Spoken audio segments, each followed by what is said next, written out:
Hello, my name is Tatiana Camila Nieto Gonzalez, Industrial Engineering student, course Strategic Management, Route 13, Phase 4, Team Leadership, Humdrum Diagram Picture of Age Student, Activity Tier 3.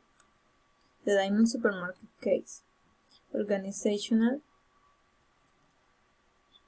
Behavior, Factor, Team Building.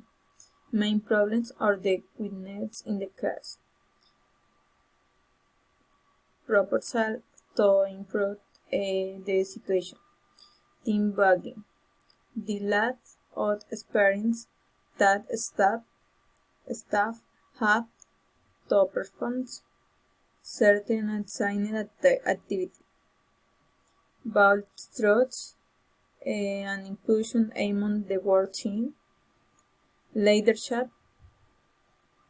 Little patterns with ideas or thoughts contrary the one's one. Promote innovation as a measure of improvement. Change management.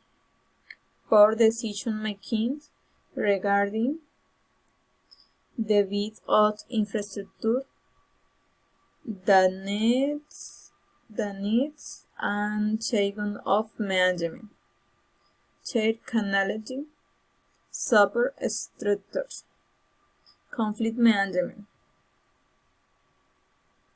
scarce resource in the Diamond Supermarket.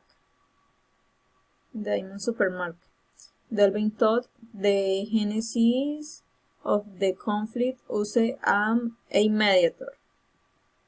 Human capital and innovation. There is no evidence of the that employees must perform in each area of the supermarket. Motivate the human capital of the Diamond Supermarket. Phase 4, Group 13, 10th.